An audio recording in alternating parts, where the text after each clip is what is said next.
বিসমিল্লাহির রহমানুর রহিম।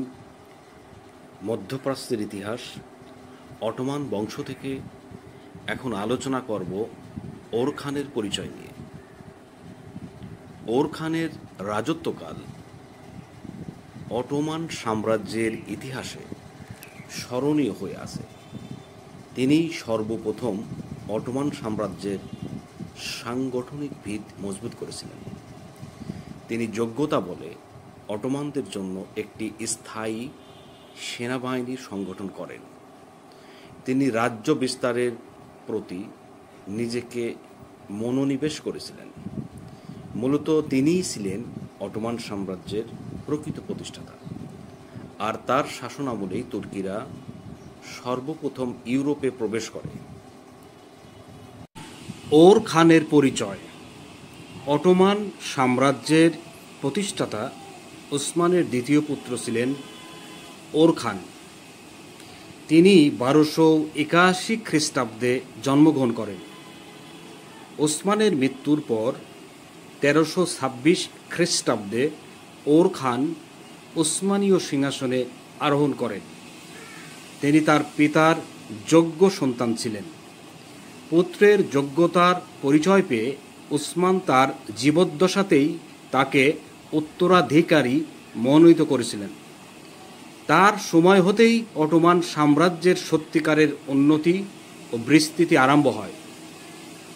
সিংহাসনে আরোহণ করে ওর খান পিতার নীতি অনুসরণ করেন, কিন্তু তার জন্য পিতৃ সিংহাসন কুসুমাস্তীর্ণ ছিল না।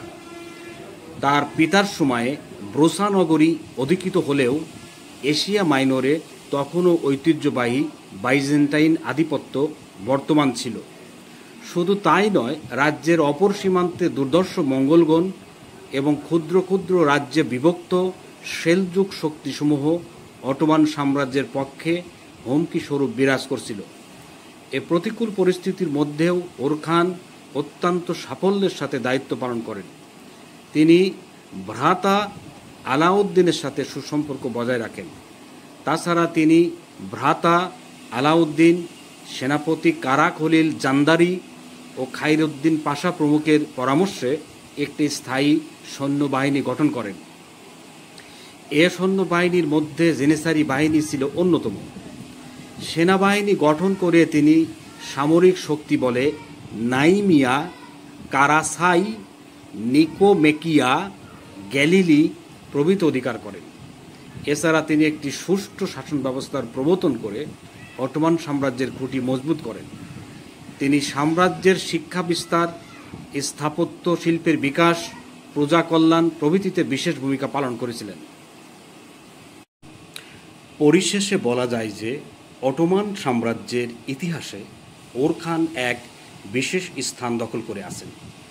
তিনি পিতার নিকট থেকে সামান্য রাজ্য লাভ করে নিজ প্রতিভা বলে বাইজেন্টাইন সম্রাটের জামাতা জেনোয়ার মিত্রশক্তি এবং সমগ্র এশিয়া মাইনর সহ ইউরোপ মহাদেশের থ্রেস ও গ্যালিপোলির অধিকর্তা হিসেবে মৃত্যুবরণ করেন। এডওয়ার্ড গিবন তাই যথার্থই বলেছেন যে যদি ওসমানকে এ নতুন সাম্রাজ্যের জনক বলে অভিহিত করা হয়, তবে একটি জাতি হিসেবে একে সুপ্রতিষ্ঠিত করার বৃহত্তর গৌরব অবশ্যই ওর খানের প্রাপ্য।